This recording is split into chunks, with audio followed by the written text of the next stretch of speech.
Magandang araw sa inyong lahat. Welcome sa kwento ni Manang. Dito kung saan ang bawat kwento ay puno ng aral, hiwaga at damdaming siguradong tatatak sa puso mo.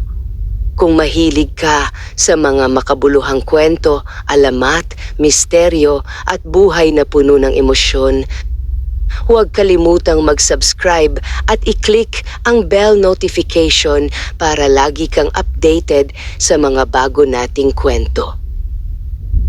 Humahaplos ang malamig na hangin sa pisngi ni Lyra habang mariin niyang hinahawakan ang braso ng kanyang asawa na si Mateo. Ang daan na kanina'y malinaw at tuwid ay tila nagbago, parang may sariling isip, pilit silang inililihis sa kung saan. Sigurado ka bang dito tayo dadaan? Mahina, ngunit halatang kinakabahan na tanong ni Lyra. Huminga ng malalim si Mateo. Pilit niyang pinapakalma ang sarili, ngunit sa totoo lang ay unti-unti na ring bumibigat ang kanyang dibdib. Oh, ito ang sabi ng matanda sa bayan kanina. Mas mabilis daw ang daang ito. Ngunit habang lumalalim ang gabi, tila nagiging mali ang bawat hakbang na kanilang tinatahak. Ang dating maaliwalas na kapaligiran ay napalitan ng mga punong nagkukumpol-kumpol na parabang nagbabantay sa kanila. Ang buwan ay natatakpan ng makakapal na ulap at ang tanging ilaw na gumagabay sa kanila ay ang hawak nilang maliit na lampara. May kung anong kakaiba. Tahimik. Sobrang tahimik.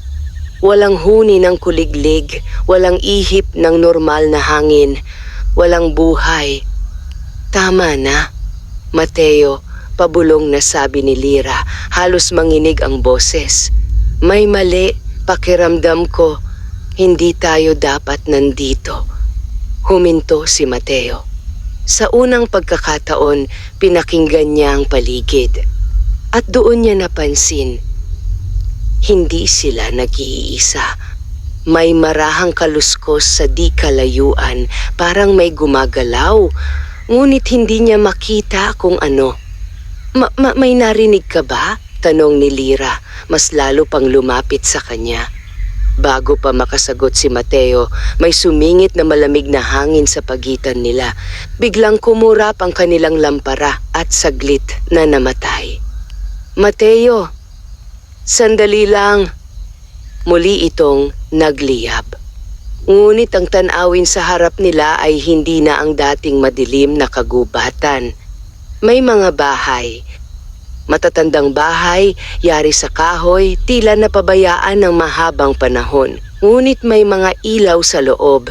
Mahihinang ilaw, kulay dilaw na parabang nag-aanyaya o nagbabantay. Napatingin si Mateo sa paligid. May baryo dito? Bulong niya. Hindi iyon ang daang tinutukoy sa kanila. Hindi iyon nakalagay sa mapa. At higit sa lahat, walang nagsabi na may ganitong lugar. Isang matandang babae ang biglang lumitaw sa may pintuan ng pinakamalapit na bahay. Hindi nila napansin kung kailan siya dumating. Basta, naroon na lamang siya. Nakatingin, diretso, sa kanila. Mga iha, iho, mahina, ngunit malinaw ang boses nito. Naliligaw ba kayo? Napakagat labi si Lyra.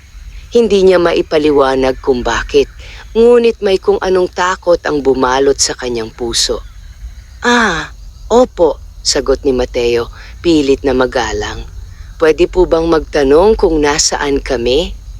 Ngumiti ang matanda. Ngunit ang ngiting iyon, hindi mainit. Hindi pala kaibigan. Parang may tinatagong lihim. Narito kayo sa aming baryo, sagot niya. Matagal nang walang dumadaan dito. Nagtinginan sina Mateo at Lyra. Pwede po ba kaming magtanong kung paano makalabas? Dagdag ni Mateo. Saglit na natahimik ang matanda. Pagkatapos ay bahagyang tumawa. Isang tunog na hindi dapat naririnig sa ganitong katahimikan. Makalabas? Ulit niya. Hindi madali iyon, iho. Biglang may nagbukas pang ibang pintuan sa mga bahay sa paligid. 1, 2, 3, at isa-isa may mga taong lumabas. Nakatingin, tahimik, hindi kumikibo. Ngunit ang kanilang mga mata, parang may kakaibang gutom. Napahigpit ang kapit ni Lyra kay Mateo. Mateo, halos hindi na lumabas ang boses niya. Sa sandaling iyon, unti-unting nagbago ang pakiramdam ng hangin. Mas mabigat, mas malamig, mas mapanganib. Napansin ni Mateo ang isang lalaki sa gilid, nakayoko tila nagmamasid. Ngunit nang iangat nito ang ulo, saglit niyang nasilayan ang kakaibang anyo nito. Ang mga mata mapula, ang ngiti hindi pangkaraniwan. At ang pangil bahagyang lumitaw sa ilalim ng labi. Biglang bumilis ang tibok ng puso ni Mateo. Hindi ito ordinaryong baryo. At ang mga taong ito, hindi normal. Unti-unting umatras si Mateo, hinila si Lyra. "Pasensya na po," mabilis niyang sabi. "Mukhang kaya na po namin." Ngunit bago pa sila makatalikod, nagsara ang mga pintuan sa likod nila. At ang mga taong nakapaligid sa kanila, mas lalo pang lumapit. "Hindi pa kayo maaaring umalis," mahinang ngunit mabigat na sabi ng matandang babae. Nanigas si Lyra. Ang kanyang mga mata ay napuno ng luha, hindi dahil sa sakit, kundi sa matinding takot. "Mateo, ayoko na dito," pabulong niyang sabi. Sa unang pagkakataon, naramdaman ni Mateo ang isang bagay na hindi niya kayang kontrolin. Takot para sa kanyang asawa. Takot na baka hindi na sila makaalis. At sa gitna ng lumalapit na mga nilalang, napagtanto niya ang isang katotohanang hindi niya kayang tanggihan. Hindi sila napadpad dito ng aksidente. May nagdala sa kanila rito. At ngayon, hindi na sila basta makakaalis. Hindi gumalaw si Mateo. Hindi siya makahinga ng maayos, ngunit pilit niyang pinipigilan ang sariling magpakita ng kahinaan. Ramdam niya ang panginginig ng kamay ni Lyra sa kanyang bisig, isang tahimik na pagsusumamo na huwag siyang pabayaan.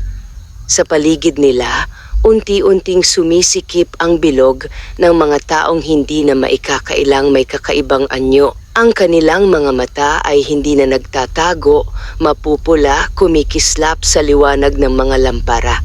Ang ilan ay tila pinipigil ang sarili, ngunit ang iba ay hindi na nag-aatubiling ipakita ang kanilang tunay na kalikasan. May isang lalaking bahagyang yumuko, saka dahan-dahang ngumisi, kita ang matutulis nitong pangil. Bihira ang bisita, bulong niya. Parang may dumaan na malamig na tubig sa likod ni Lyra. Napapikit siya sandali, pinipilit pigilan ng luha, ngunit hindi niya magawa. Ang bawat segundo ay parang taon sa bigat ng takot. "Mateo," nanginginig niyang tawag. "Kasama mo ako," sagot niya, mahina ngunit buo. Hindi niya alam kung saan siya kukuha ng lakas, ngunit hindi niya kayang hayaang lamunin ng takot ang asawa. Humakbang siya paatras. 1, 2. Ngunit sa bawat galaw niya, tila sumasabay ang mga nilalang. Walang puwang para makatakas. Bakit? Bakit ninyo kami hinaharang?" Lakas loob na tanong ni Mateo, kahit ramdam niyang nanunuyo ang kanyang lalamunan. Lumapit ang matandang babae. Mas malinaw na ngayon ang kanyang muka sa liwanag, kulubot, maputla, at ang kanyang mga mata tila walang buhay, ngunit puno ng masidhing pagnanasa. "Hindi kayo hinaharang," marahan niyang sabi. "Tinanggap namin kayo. Hindi namin kailangan ang pagtanggap ninyo," sagot ni Mateo, mas matapang kaysa sa kanyang nararamdaman. Gusto lang naming makaalis. Tumahimik ang matanda. Pagkatapos ay bahagyang ngumiti. Isang ngiting walang bakas ng awa. Kapag ang isang tao ay pumasok sa baryong ito, aniya, hindi na siya basta-basta nakakaalis. Parang may sumabog sa loob ng dibdib ni Mateo. Hindi pwede, agad niyang sagot. May buhay kami sa labas, may pamilya. May dugo, putol ng isang tinig mula sa likuran. Napalingon sila. Isang babae, mahaba ang buhok, nakatayo sa lilim. Unti-unti siyang lumabas at sa bawat hakbang niya ay tila humihina ang liwanag ng lampara. May sariwang dugo, ulit niya, tila nalalasahan ng salita. Napahigpit si Lira sa pagkakapit. Mateo, ayoko na. Halos pumutol ang kanyang tinig. Niyakap siya ni Mateo sa isang kamay, inilapit sa kanyang dibdib. Huwag kang matakot, bulong niya, kahit siya mismo ay halos mawala ng lakas. Ngunit sa loob-loob niya, alam niyang hindi sapat ang lakas ng loob laban sa ganitong panganib. May paraan pa, pilit niyang sinabi, higit para sa sarili kaysa sa iba. Tiningnan niya ang paligid. Napansin niya ang mga bahay, lahat ay tila nakatingin sa kanila parang may sariling mata. Ang hangin ay mabigat at ang lupa sa ilalim ng kanilang paa ay tila humihigop ng init. Isang kulog ang biglang umalingaw-ngaw sa malayo. Kasunod nito, isang malamig na hangin ang dumaan. At sa sandaling iyon, may narinig si Mateo. Isang bulong, mahina, halos hindi marinig. Sa likod, napalingon siya. Walang tao. Ngunit muli niyang narinig. Sa likod ng punong may 3 sanga, napakunot ang noo niya. Mateo, tanong ni Lira, napansin ang pagbabago sa kanyang mukha. Hindi siya agad sumagot. Pinakinggan niyang mabuti. Hanapin mo bago maghating gabi. Biglang tumigil ang bulong at kasabay nito mas lalong lumapit ang mga nilalang. Oras na, sabi ng matandang babae. Hindi, sigaw ni Mateo sabay higpit sa yakap kay Lira. Bigla niyang hinila ang asawa at kumaripas sila ng takbo.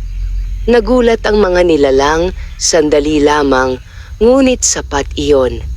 Tumakbo sila sa pagitan ng mga bahay, hindi alintana ang direksyon. Mateo, saan tayo pupunta? Hingal na tanong ni Lira. Hindi ko alam, sagot niya, pero hindi tayo pwedeng tumigil. Sa likod nila, narinig nila ang mga yabag. Mabilis, magagaan. Hindi pangkaraniwang tunog ng tao. May mga tawa, mahihinang tawa, at unti-unting lumalapit. Napadula si Lira sa isang ugat ng puno. Ah! Sigaw niya. Agad siyang inalalayan ni Mateo, ngunit naramdaman niyang mas lumalapit na ang panganib. Tumayo ka, bilis! Tumayo si Lira kahit nanginginig ang tuhod. Tumakbo sila muli. Hanggang sa marating nila ang isang bahagi ng baryo na tila mas madilim kaysa sa iba. At doon, may nakita si Mateo. Isang puno, matayog, at kakaiba. 3 ang pangunahing sanga nito, tila mga kamay na nakataas sa langit.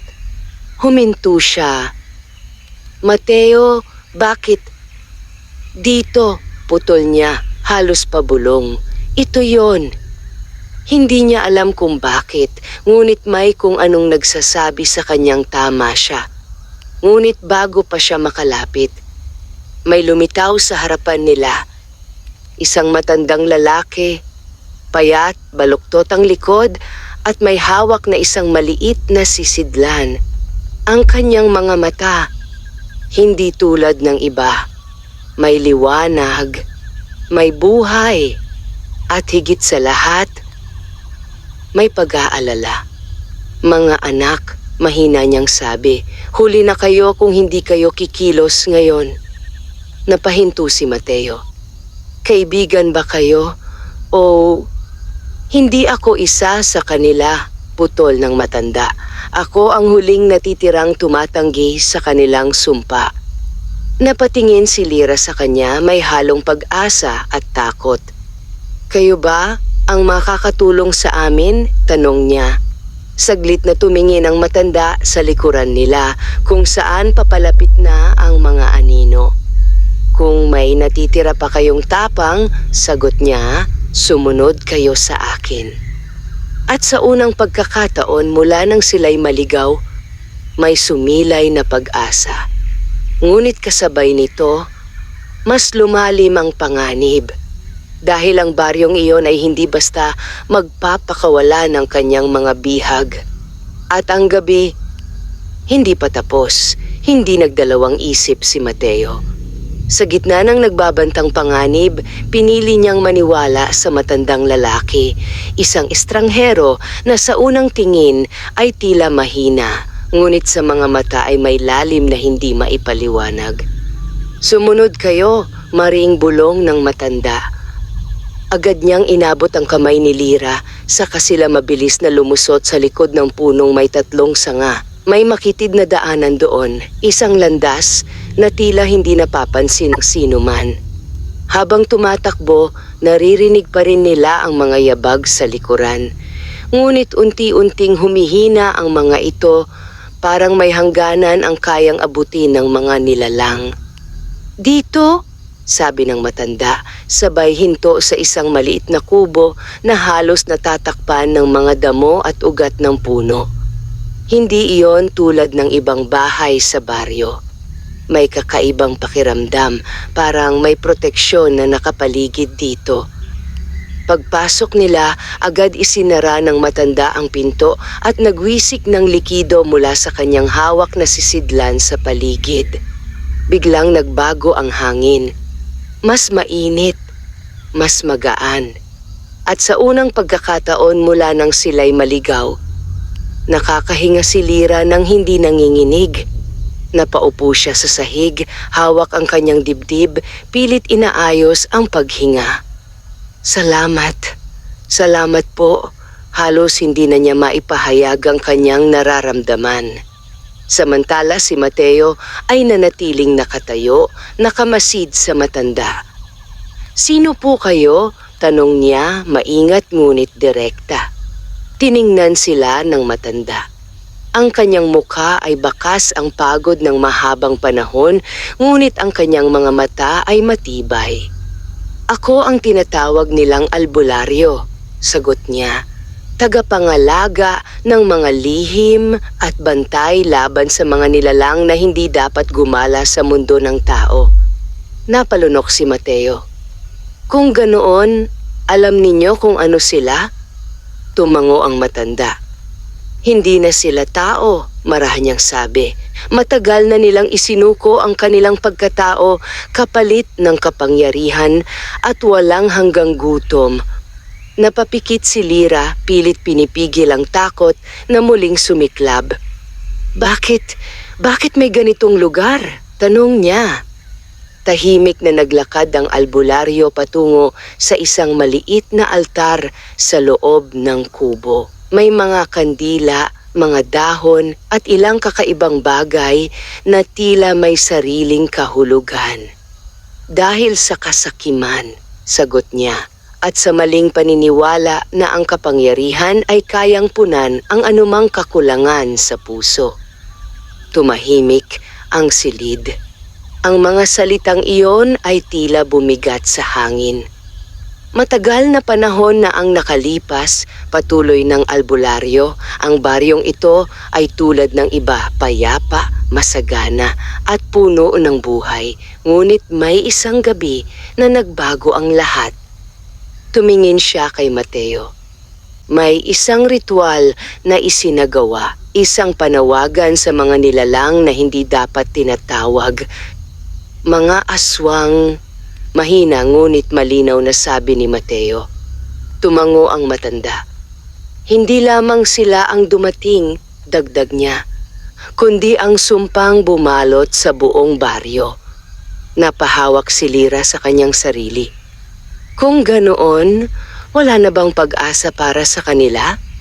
Saglit na tumingin ang albularyo sa pinto, parang nararamdaman ang presensya sa labas. May pag-asa pa, sabi niya. Ngunit hindi na para sa kanila, kundi para sa mga tulad ninyo na hindi dapat nadamay. Lumapit siya kay Mateo. Pakinggan mong mabuti, anya, mas mababa ang boses. Hindi kayo napunta rito ng walang dahilan. Napakunot ang noo ni Mateo. Ano po ang ibig ninyong sabihin? May pumili sa inyo, sagot ng matanda. Ang baryo ay hindi basta tumatanggap ng sinuman. May hinahanap ito. Napabuntong hininga si Mateo. Hindi kami naghahanap ng problema, sagot niya. Gusto lang naming makaalis. At iyon ang mahirap, sabi ng albularyo. Dahil ang baryong ito, hindi basta nagpapakawala. Tahimik na lumipas ang ilang segundo. Naririnig nila ang mahihinang kaluskos sa labas. Naghahanap ang mga nilalang. May paraan ba? Tanong ni Lira, puno ng pag-asa. Tumingin ang matanda sa kanya. May lambing sa kanyang tingin na tila matagal na niyang hindi na ipapakita. Meron, sagot niya. Ngunit hindi ito madali. Sabihin ninyo po, agad na sagot ni Mateo. Huminga ng malalim ang albularyo. May hangganan ang baryong ito, paliwanag niya. Isang linya na naghihiwalay sa kanilang mundo at sa mundo ninyo. Ngunit ang linya na iyon ay nakatago at binabantayan. Paano namin mahahanap? Tanong ni Mateo. Sa tulong ng isang bagay na matagal nang nawala, sagot niya. Napatingin si Mateo. Ano yon? Isang anting-anting, sagot ng albularyo, na nagtataglay ng kapangyarihang buksan ang landas palabas. Napahinga si Lira ng malalim. Nasaan po iyon? Tahimik ang matanda. Pagkatapos ay tumingin siya sa malayo, tila may binabalikan sa alaala. Nasa gitna ng baryo, sagot niya. Sa bahay na hindi ninyo dapat puntahan. Nanlaki ang mata ni Mateo. Sa gitna, ulit niya. Kung saan nagsimula ang lahat, dagdag ng albularyo. At kung saan pinakamatindi ang panganib. Napahigpit si Lira sa kanyang damit. Hindi na yata namin kaya, mahina niyang sabi. Agad siyang hinarap ni Mateo. Kaya natin, mariin niyang sagot, kahit may bahagyang panginginig ang kanyang tinig. Kailangan nating maniwala. Tumingin siya sa albularyo. Tutulungan ninyo ba kami? Saglit na natahimik ang matanda. Pagkatapos ay dahan-dahang tumango. Hanggang sa huli kong hininga, sagot niya. Sa labas, biglang lumakas ang hangin. May malalakas na kalabog sa pintuan. Nahanap na sila. Napatingin ang albularyo sa kanila. Wala na tayong oras, sabi niya. Kung gusto ninyong mabuhay, kailangan nating umalis ngayon.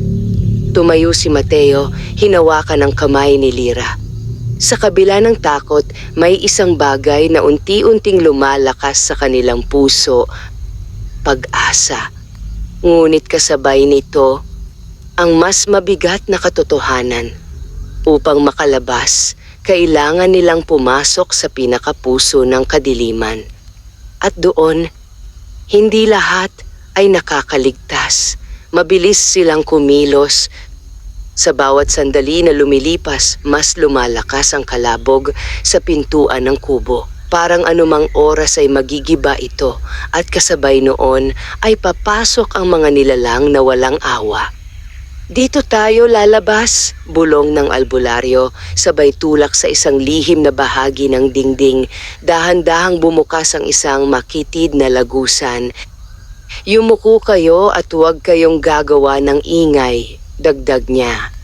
Agad sumunod sina Mateo at Lira.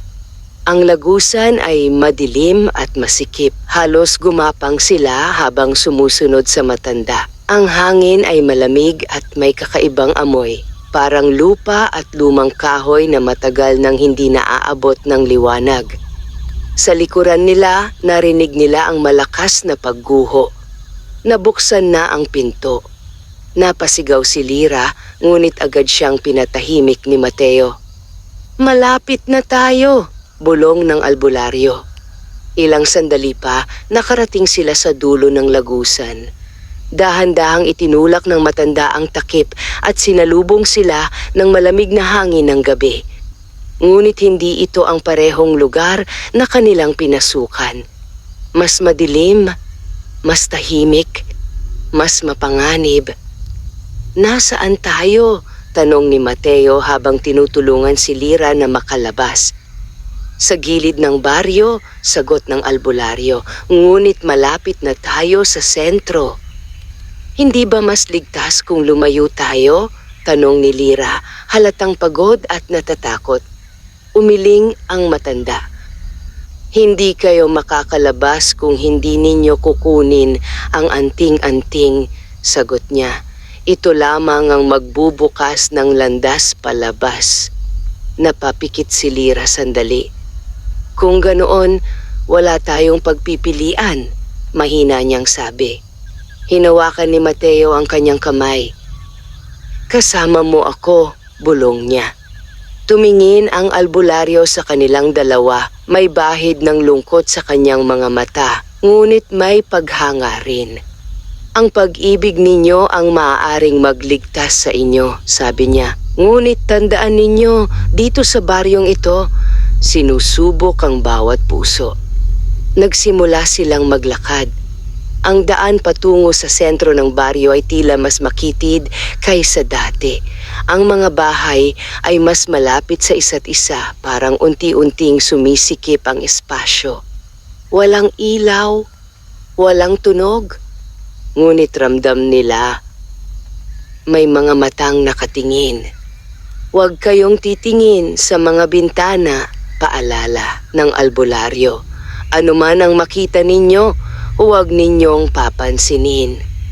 Tumango si Mateo, ngunit si Lyra, hindi niya napigilan. Sa isang saglit na pagtingin, may nakita siya sa loob ng isang bahay. Isang bata, nakatayo, nakatingin sa kanya. "Mateo," bulong niya. Ngunit bago pa siya makapagsalita, biglang nagbago ang mukha ng bata. Ang kanyang mga mata ay naging maitim. Ang kanyang bibig ay unti-unting bumuka, hanggang sa hindi na ito pangkaraniwan.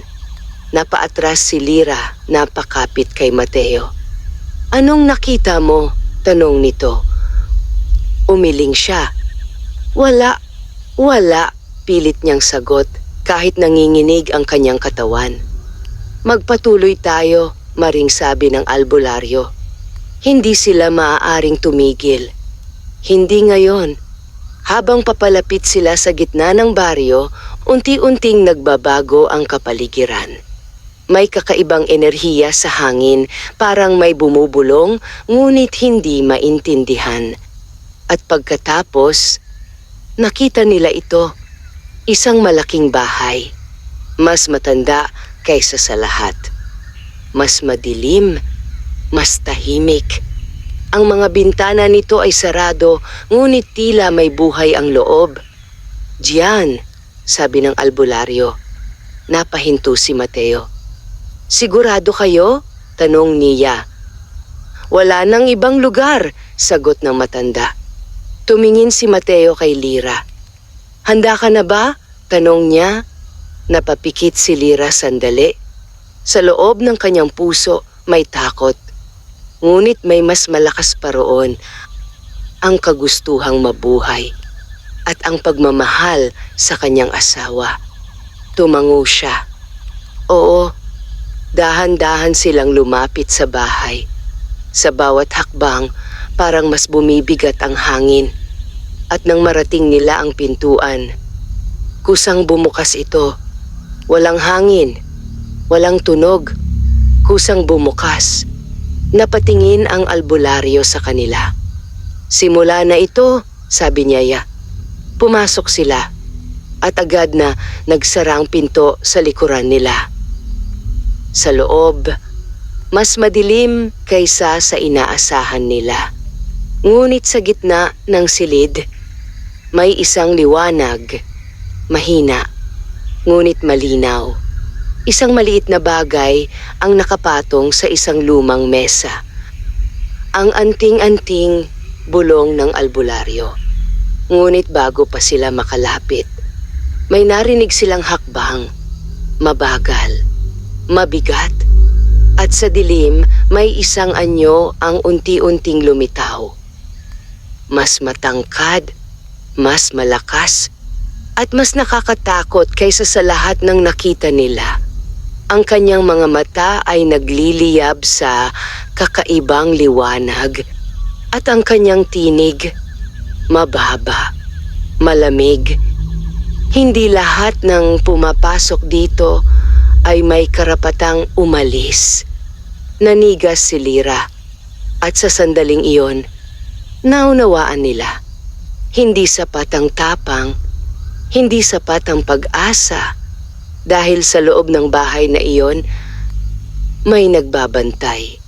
At hindi ito basta-basta magpapatalo. Nanatiling nakatayo si Mateo, hindi gumagalaw habang ang malamig na tinig ay tila bumalot sa buong silid. Ang anino sa harapan nila ay unti-unting nagkaroon ng anyo, isang nilalang na hindi na maituturing na tao. Matangkad ito, halos abutin ang kisame. Ang balat ay maputla, parang hindi na dinadaluyan ng dugo. Ang mga mata ay nag-aapoy sa dilim at ang bibig, bahagyang nakabuka, ay nagpapakita ng matutulis na pangil. Napahigpit si Lyra sa pagkakahawak kay Mateo. Mateo, mahina niyang bulong, nanginginig ang boses. Hindi sumagot si Mateo.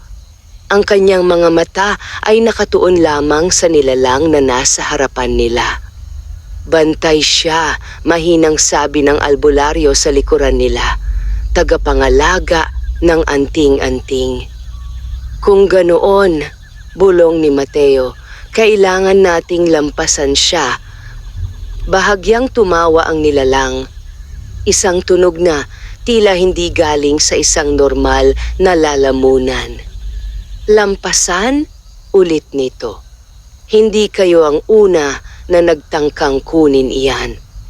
Dahan-dahan itong humakbang palapit. Sa bawat galaw nito, parang humihina ang lakas ng kanilang katawan. Parang may kumukuha ng kanilang lakas. Ang sinumang kumuha ng anting-anting, patuloy nito, ay kailangang magbayad. Nanlaki ang mata ni Lyra. Magbayad ng ano? Huminto ang nilalang sa ilang hakbang lamang mula sa kanila. Atin nang alamin, sagot nito. Bigla itong kumilos. Mabilis. Halos hindi nakita ng mata. Agad nitong tinangka si Mateo, ngunit sa huling sandali ay naitulak siya ng albularyo. Yumuko ka, sigaw ng matanda. Napahiga si Mateo sa sahig habang ang matalim na kuko ng nilalang ay sumagitsit sa hangin. Hindi kayo mananalo kung lalaban kayo ng diretso, sigaw ng albularyo. Kung ganoon, ano ang gagawin namin? Tanong ni Mateo, pilit bumabangon.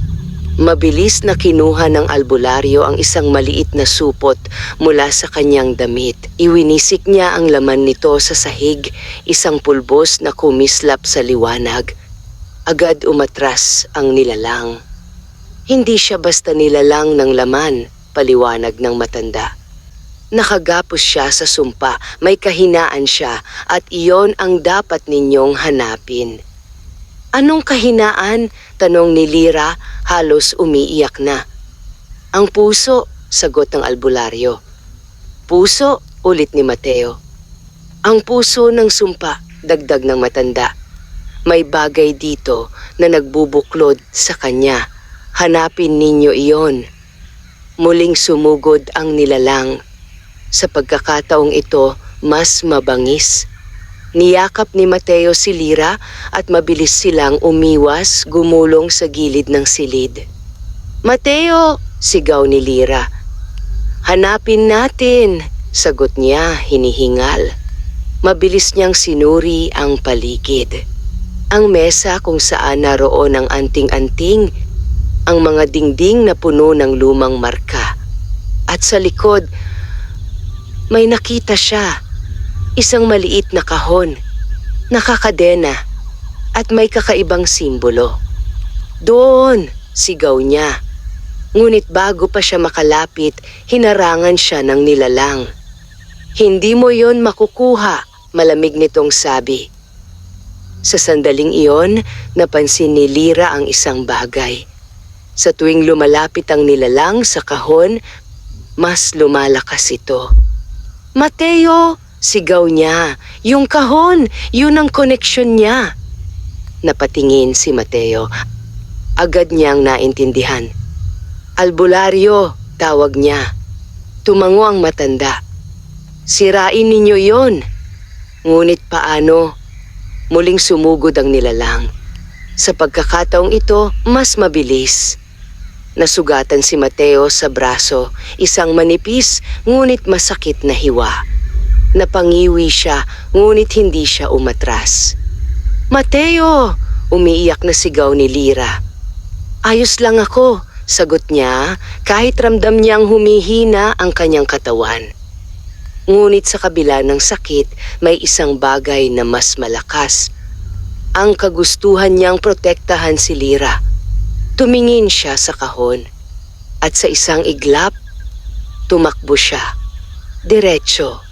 Walang pag-aalinlangan. Sumugod ang nilalang upang pigilan siya, ngunit hinarang ito ng albularyo. "Hindi ngayon!" sigaw ng matanda, sabay wisik ng isa pang pulbos. Sandaling napatigil ang nilalang. Sapat iyon. Narating ni Mateo ang kahon. Hinawakan niya ito. Mainit. Parang buhay. "Atin nang wakasan ito," bulong niya. Hinampas niya ang kadena gamit ang buong lakas. Hindi ito agad nabasag. Muling sumigaw ang nilalang.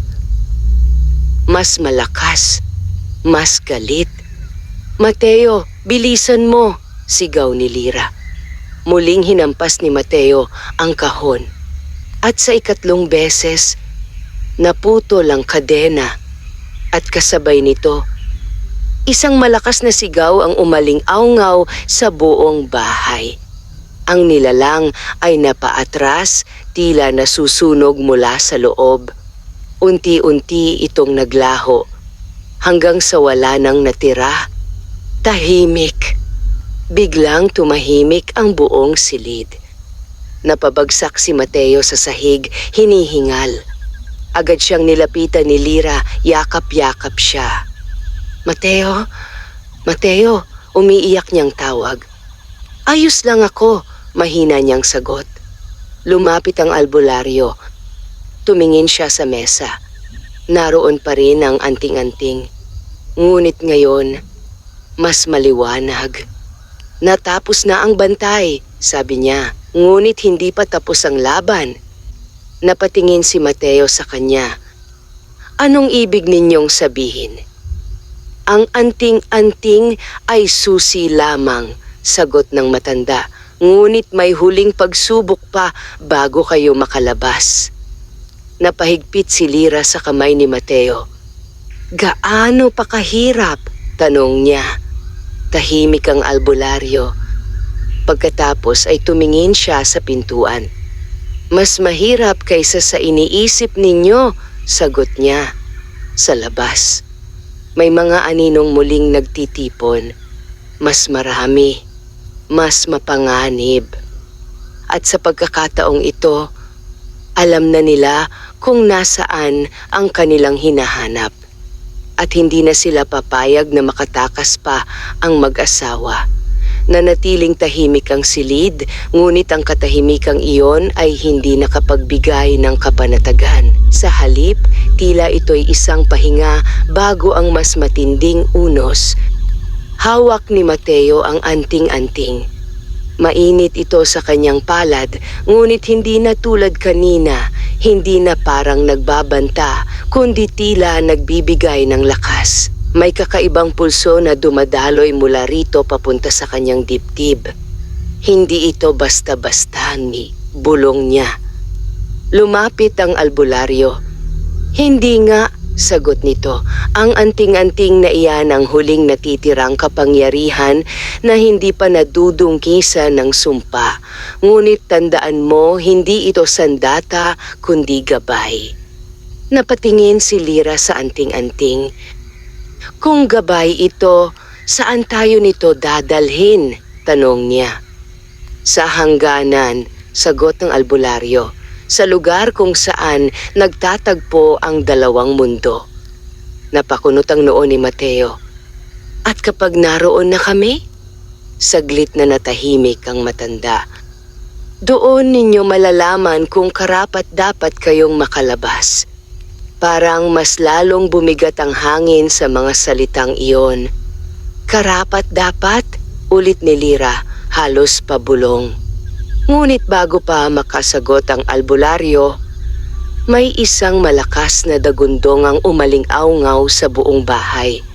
Nanginig ang sahig at kasabay nito, may narinig silang sabay-sabay na mga yabag sa labas.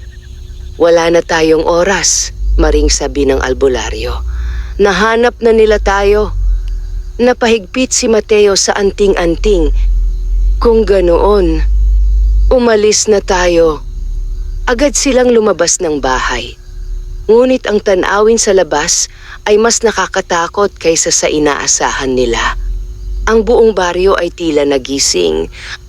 Ang mga nilalang ay nasa paligid, nakatingin, naghihintay. Hindi na sila nagtatago. Hindi na sila nagkukubli. At sa gitna nila, unti-unting lumitaw ang matandang babae. Ngunit ngayon, iba na siya. Mas matangkad, mas madilim. At ang kanyang mga mata ay tila walang hanggan ang lalim. Hindi kayo makakaalis, malamig niyang sabi. Napahawak si Lyra kay Mateo. Mateo! Ngunit hindi siya umatras. Sa halip, itinaas niya ang anting-anting. Sa sandaling iyon, biglang nagliwanag ang paligid. Isang malakas na enerhiya ang kumawala mula rito na tila nagtulak sa mga nilalang paatras. Napangiwi ang matandang babae. Hindi! Sigaw niya. Ngayon, utos ng albularyo. Agad silang tumakbo. Sa gitna ng kaguluhan, binuksan ng anting-anting ang isang landas. Isang manipis na liwanag na tila gumuguhit sa hangin. Sumunod kayo dyan, sigaw ng matanda. Tumakbo sina Mateo at Lyra, hindi lumilingon. Sa likod nila, naririnig nila ang galit na sigaw ng mga nilalang. Mas mabilis na ngayon ang kanilang paggalaw. Mas desperado. Ngunit sa bawat hakbang na ginagawa ng mag-asawa, tila lumalayo sila sa panganib. Hanggang sa marating nila ang isang lugar. Walang bahay, walang puno, isang malawak na espasyo na balot ng kakaibang liwanag. Ang hangganan, bulong ng albularyo. Huminto sila. Sa harapan nila, may isang tila pader ng liwanag, mahina ngunit malinaw. Tumawid kayo, sabi ng matanda. Ngunit bago pa sila makagalaw, may tinig na muling umaling-awngaw, mas malalim, mas makapangyarihan. Hindi pa sila tapos. Biglang nagdilim ang paligid, at mula sa likod lumitaw ang matandang babae, ngunit hindi na siya nag-iisa. May kasama siyang mas malaking anino. Isang nilalang na tila pinagsama-sama ang lahat ng dilim sa baryo. Siya ang pinagmulan, mahina ngunit seryosong sabi ng albularyo. Napahigpit si Mateo sa kamay ni Lyra. Kung siya ang pinagmulan, ibig sabihin siya ang huling pagsubok, putol ng matanda. Lumapit ang nilalang. Sa bawat hakbang nito, tila nawawala ang liwanag sa paligid. Walang makakaalis, sabi nito. Ang tinig ay parang sabay-sabay na bulong ng maraming kaluluwa. Napapikit si Lyra. Hindi ko na kaya, mahina niyang sabi. Agad siyang hinarap ni Mateo. Kaya mo, marinyang sagot. Hindi tayo aabot dito kung hindi tayo lalaban. Ngunit sa loob-loob niya, alam niyang ito na ang pinakamahirap na bahagi. Tumingin siya sa albularyo. Ano ang kailangan naming gawin? Tahimik ang matanda. Pagkatapos ay tumingin siya sa anting-anting. Atin nang gamitin ang tunay nitong kapangyarihan, sagot niya. Paano? Tanong ni Mateo. Hindi ito tungkol sa lakas, sabi ng albularyo, kundi sa puso. Napatingin si Mateo kay Lyra. At sa sandaling iyon, naalala niya ang lahat. Ang kanilang mga pangarap, ang kanilang mga pangako, ang kanilang pagmamahal. Mahigpit niyang hinawakan ang kamay ni Lyra. Hindi kita iiwan, bulong niya. Unti-unting lumiwanag ang anting-anting. At sa gitna ng dilim, may isang liwanag na muling sumibol. Ngunit sapat ba ito? Upang labanan ang pinagmulan ng sumpa. Sa gitna ng naglalakihang anino at nagbabantang dilim, nanatiling magkahawak ang kamay ni Mateo at Lyra. Ang kanilang paghinga ay sabay na bumibigat, ngunit sa pagitan ng takot at pangamba, may isang bagay na hindi matitinag. Ang kanilang pagmamahal sa isa't isa. Ang anting-anting sa kamay ni Mateo ay patuloy na nagliliwanag, ngunit hindi ito sapat upang itaboy ang nilalang na unti-unting lumalapit. Sa bawat hakbang nito, tila nilalamon nito ang liwanag sa paligid. Hindi ninyo mauunawaan ang kapangyarihan ng dilim, malamig nitong sabi. Ang pag-asa ay mahina at ang puso ay madaling masira. Napapikit si Lyra. Ang kanyang mga kamay ay nanginginig, ngunit hindi niya binitiwan si Mateo. Hindi totoo yan, mahina niyang bulong. Lyra, tawag ni Mateo, marahan. Dahan-dahan niyang itinaas ang kanilang magkahawak na kamay. Ang anting-anting ay nasa pagitan nila. Hindi tayo aabot dito kung hindi tayo matibay. Sabi niya, hindi ito ang katapusan. Ngunit sa sandaling iyon may kakaibang nangyari. Biglang nagbago ang paligid. Nawala ang baryo. Nawala ang albularyo. At ang natira lamang, sila. At isang bagong mundo na tila hinugot mula sa kanilang mga alaala. Napatingin si Mateo sa paligid. Isang bahay. Ang kanilang bahay. Ang liwanag ng umaga ay sumisilip sa bintana at ang hangin ay puno ng katahimikan na hindi nakakatakot kundi nakakaaliw. Mateo, mahina niyang bulong. Napalingon siya. Naroon si Lyra, ngunit iba ang kanyang anyo. Mas maayos, mas masaya. Walang bakas ng takot. Umuwi ka na, sabi nito, nakangiti. Tapos na ang lahat. Napakunot ang noo ni Mateo. Hindi, mahina niyang sabi. Hindi ito totoo. Bakit hindi? Sagot ni Lyra. Ito ang gusto natin, hindi ba? Isang tahimik na buhay, walang takot, walang panganib. Lumapit ito sa kanya, hinawakan ang kanyang mukha. Pwede na tayong magpahinga. Napapikit si Mateo, sandali. Ang tukso ay matindi. Isang buhay na payapa. Walang sakit, walang panganib. Ngunit may mali. Unti-unti niyang iminulat ang kanyang mga mata. At sa sandaling iyon, napansin niya. Ang anting-anting sa kanyang kamay ay hindi nagliliwanag. Sa halip, unti-unti itong nawawala. Napaatras siya. Hindi ito totoo, ulit niya mas mariin. Ngumiti si Lyra. Ngunit ang ngiting iyon ay hindi na tulad ng dati. Unti-unting nagbago ang kanyang mukha. Ang kanyang mga mata ay naging maitim at ang kanyang tinig lumalim. Kung hindi mo ito tatanggapin, sabi nito, mananatili ka sa sakit. Napapikit si Mateo, pilit pinipigilan ang sarili. Sa kanyang puso may dalawang tinig. Isa ang tukso ng katahimikan. Isa ang alaala ng katotohanan.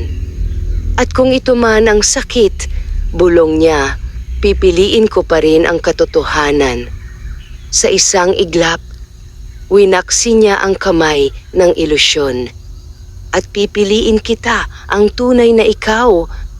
Biglang naglaho ang paligid. Muling bumalik ang dilim. At sa harapan niya, naroon ang totoong Lyra na kaluhod nanginginig. Mateo, umiiyak niyang tawag. Agad siyang lumapit, niyakap siya. Nandito ako, bulong niya. At sa sandaling iyon, mas lalo pang nagliwanag ang anting-anting. Ngunit hindi pa tapos ang pagsubok. Biglang nagbago ang paligid muli. Ngayon, si Lyra ang nakatayo. At sa kanyang harapan, si Mateo. Ngunit hindi ito sugatan. Hindi ito natatakot. Sa halip, nakatalikod ito sa kanya. Mateo, tawag niya. Hindi ito lumingon. Pagod na ako, sabi nito. Hindi ko na kaya. Unti-unting lumayo si Mateo. Mateo, huwag, halos sumigaw si Lyra. Ngunit hindi ito huminto. Hindi mo ako kayang iligtas, dagdag nito. Napatigil si Lyra. Ang kanyang puso ay parang pinipiga. Ang takot, ang pangamba, at ang sakit, lahat ay nagsama-sama. Ngunit sa gitna ng lahat, may isang alaala ang umusbong. Ang mga salitang sinabi ni Mateo, "Hindi kita iiwan." Napahigpit si Lyra sa kanyang dibdib. Hindi, mahina niyang sabi. Pagkatapos ay mas lumakas. Hindi ito totoo. Tumakbo siya. Hinabol niya ang anino ni Mateo. At kahit gaano kahirap, sigaw niya, "Hindi kita susukuan." Sa sandaling iyon, nagliwanag ang paligid, naglaho ang ilusyon, at bumalik siya sa katotohanan. Niyakap niya si Mateo na tila nawawalan ng lakas. "Nandito ako," umiiyak niyang sabi. Unti-unting nagliwanag ang anting-anting, mas maliwanag kaysa dati. At sa unang pagkakataon, napaatras ang malaking nilalang. Hindi galit nitong sigaw, hindi sapat ang puso. Ngunit mali ito. Dahil ang liwanag na nagmumula sa anting-anting, hindi na lamang liwanag, kundi lakas ng dalawang pusong hindi sumuko. Tumingin ang albularyo sa kanila, at sa kanyang mga mata, may pag-asa. Malapit na, bulong niya. Ngunit ang nilalang, hindi pa tapos. At sa huling pagkakataon, nag-ipon ito ng lakas. Para sa huling pag-atake, sa gitna ng kumukulong dilim, nag-ipon ng lakas ang nilalang, isang anyong tila hinubog mula sa lahat ng kasakiman, galit at pagkabulok ng baryo. Ang kanyang presensya ay parang bagyong handang sumira sa anumang natitirang pag-asa. Nanatiling magkahawak sina Mateo at Lyra. Ang anting-anting sa pagitan nila ay nagliliyab, hindi na lamang bilang isang bagay, kundi bilang sagisag ng kanilang katatagan. Hindi pa tapos, bulong ng nilalang, ang tinig ay umaaling-awngaw sa hangin. Hindi ninyo mauunawaan ang lalim ng sumpang ito. Unti-unti itong lumapit. At sa bawat hakbang, tila nagkakawatak-watak ang lupa sa ilalim nila. Napapikit si Lyra, ngunit hindi na dahil sa takot, kundi upang tipunin ang lakas ng kanyang loob. "Mateo," mahina niyang sabi. "Nandito ako," sagot niya agad. "Kung ito na ang huli," bulong niya, "salamat sa lahat." Napahigpit ang kapit ni Mateo sa kanyang kamay. "Huwag mong sabihin yan," mariin niyang tugon. "Hindi pa ito ang katapusan." Ngunit sa kanyang mga mata, may bahid ng pangamba. Hindi siya natatakot para sa sarili, kundi para kay Lyra. Lumapit ang albularyo sa kanila. Ang kanyang muka ay seryoso, ngunit may kakaibang katahimikan. "Makinig kayo," sabi niya. "Ito na ang sandali na hinihintay ng baryong ito at ng sumpang bumabalot dito."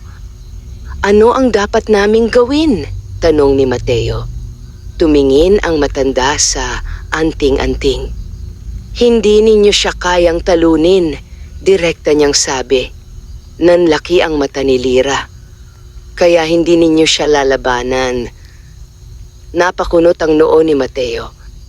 Kung hindi lalabanan, ano ang gagawin? Huminga ng malalim ang albularyo. "Tatapusin ninyo ang sumpa." Tumahimik ang hangin. "Paano?" tanong ni Lyra. "Sa pamamagitan ng pag-alay," sagot ng matanda. Nanigas si Mateo. "Anong klasing pag-alay?" Saglit na tumingin ang albularyo sa kanilang dalawa. At sa kanyang mga mata, may lungkot. "Isang pusong handang sumuko," marahan niyang sabi. Biglang bumilis ang tibok ng puso ni Lyra. "Hindi," agad niyang sabi. "Hindi pwede yan." Ngunit si Mateo, tahimik, unti-unti niyang naunawaan. At kapag may nag-alay, tanong niya mahina, "Matatapos ang sumpa," sagot ng albularyo, "at magbubukas ang daan palabas." Pero nanginginig na sabi ni Lyra, "Ang mag-alay, hindi na babalik," putol ng matanda. Tahimik. Napakabigat ng sandali. "Hindi," ulit ni Lyra, umiiyak na. "Hindi ako papayag." Hinawakan niya ang mukha ni Mateo. "Huwag mong isipin yan, huwag." Ngunit si Mateo, nakatingin lamang sa kanya. May sakit sa kanyang mga mata, ngunit may kapayapaan din. "Kung ito ang paraan," mahina niyang sabi. "Hindi," sigaw ni Lyra. "Hindi kita hahayaan." Yumakap siya ng mahigpit. Parang kung hihigpitan pa niya, hindi mawawala si Mateo. Ngunit sa loob-loob niya, alam niyang hindi ganoon kadali. Sa harapan nila, nagsimulang umungol ang nilalang. Mas lumalakas. Mas nagiging mapanganib. "Wala na kayong oras," sabi ng albularyo. Napapikit si Mateo. At sa sandaling iyon, naalala niya ang lahat. Ang unang pagkikita nila, ang mga pangarap nila, ang mga pangakong binitawan nila. "Hindi kita iiwan."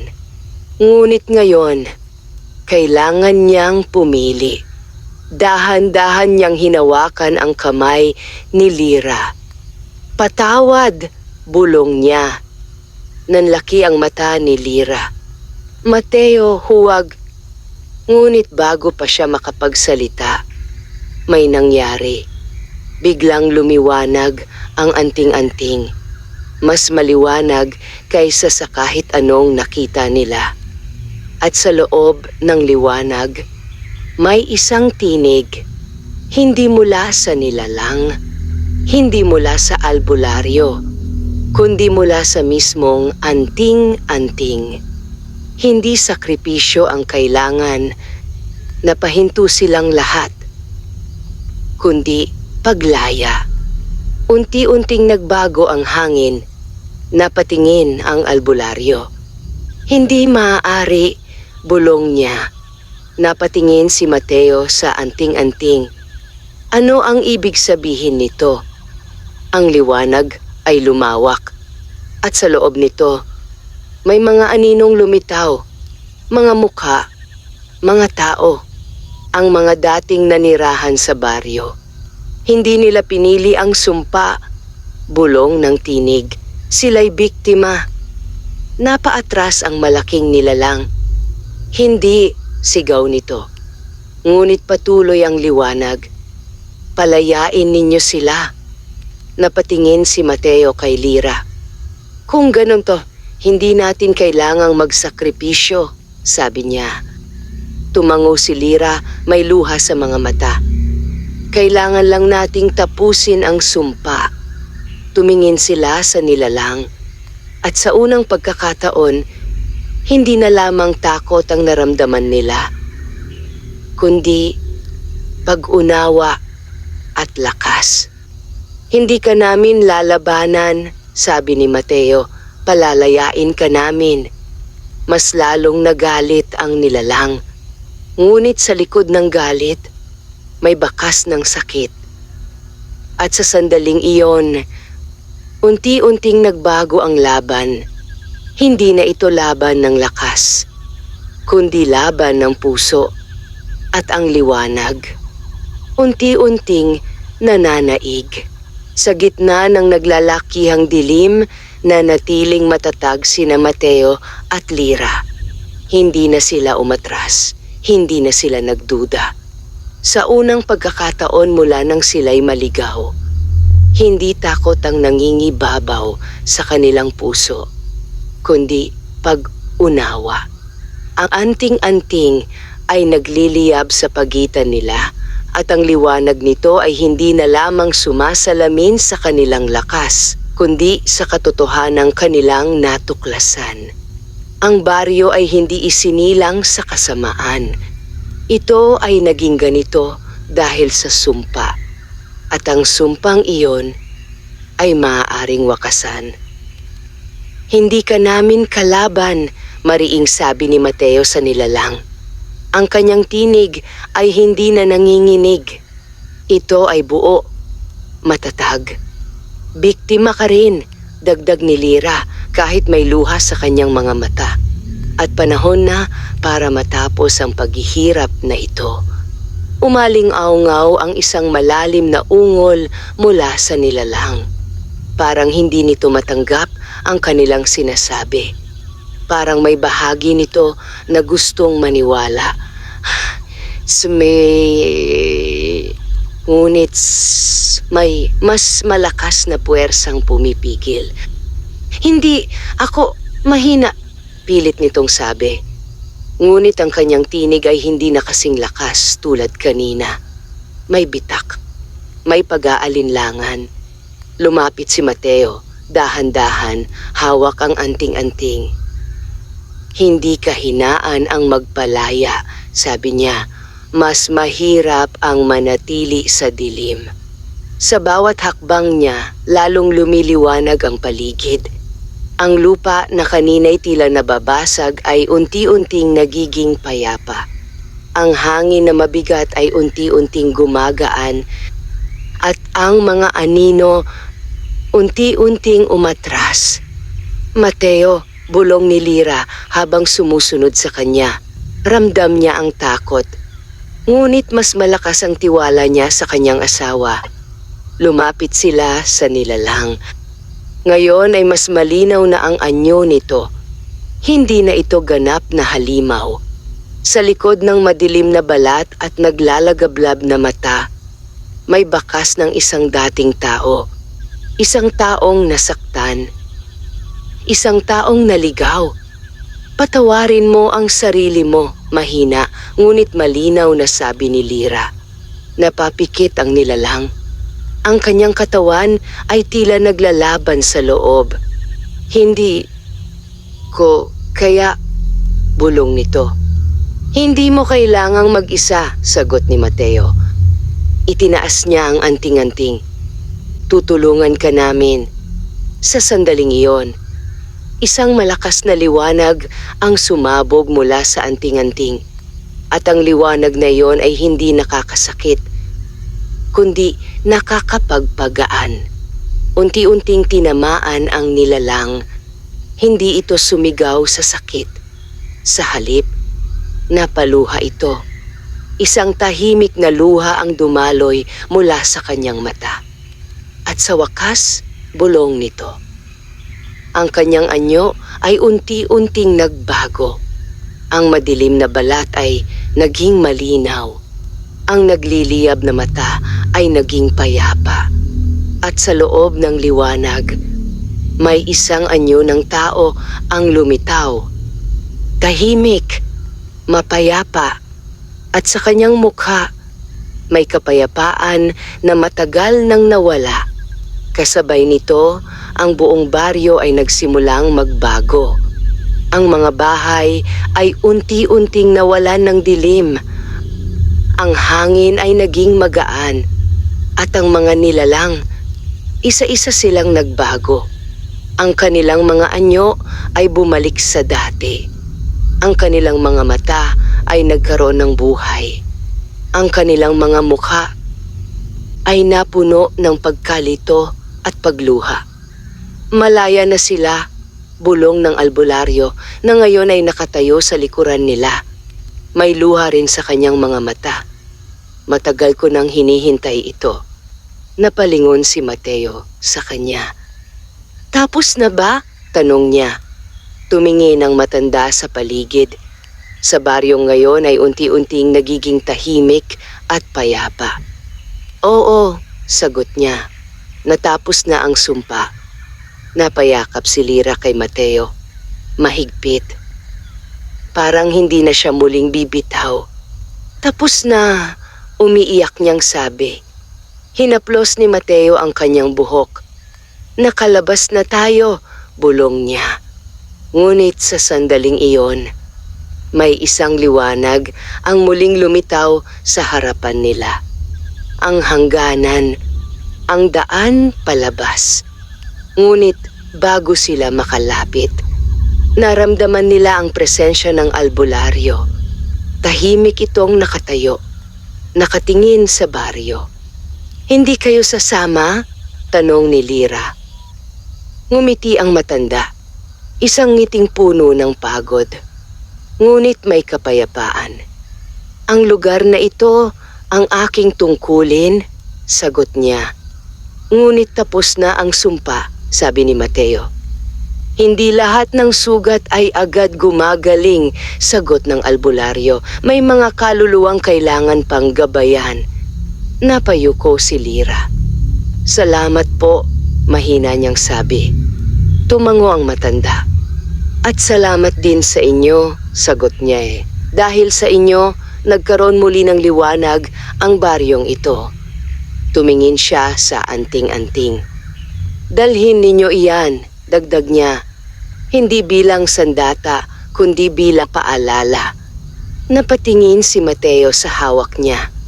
Unti-unti itong humina. Ngunit hindi nawala. Paalam, sabi ng albularyo. Paalam po, sagot ni Mateo at Lyra. At sa huling pagkakataon, tumingin sila sa baryo.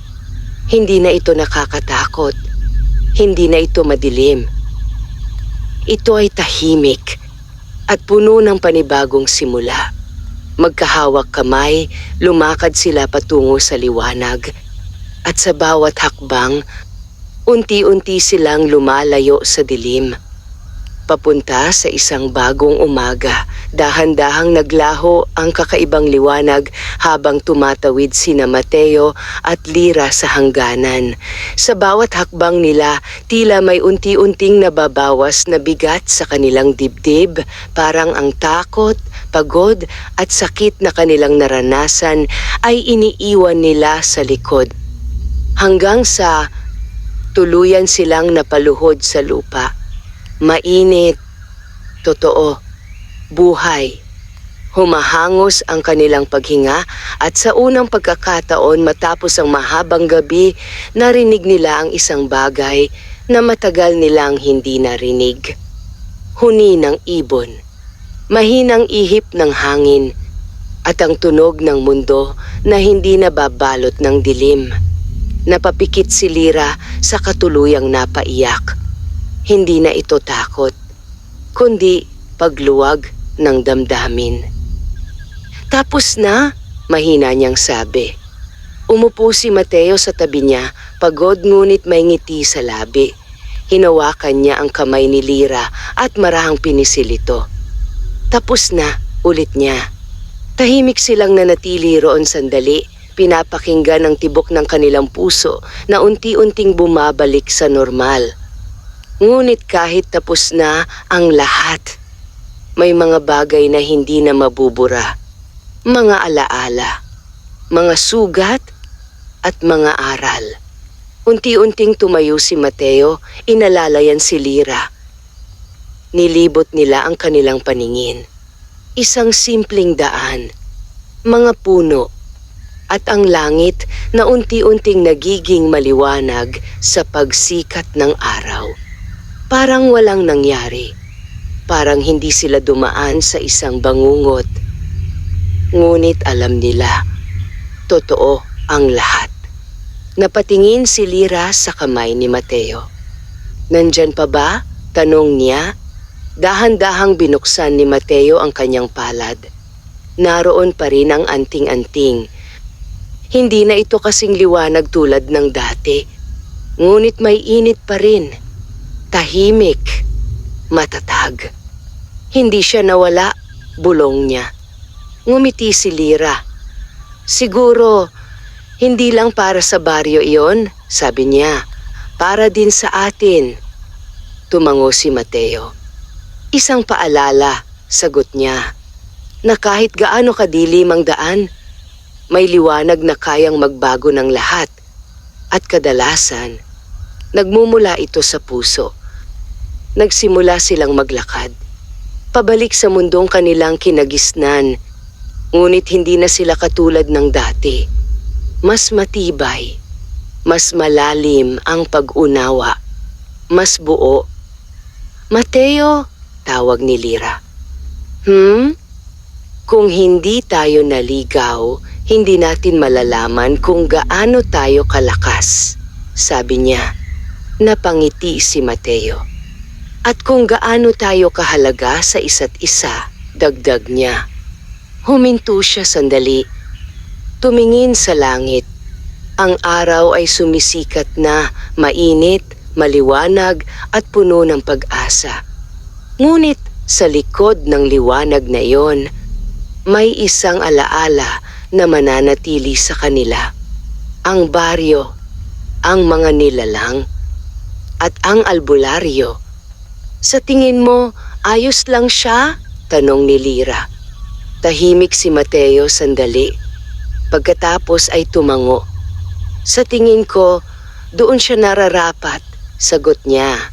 At ngayon, hindi na siya nag-iisa. Napangiti si Lira kahit may bahagyang lungkot sa kanyang mga mata.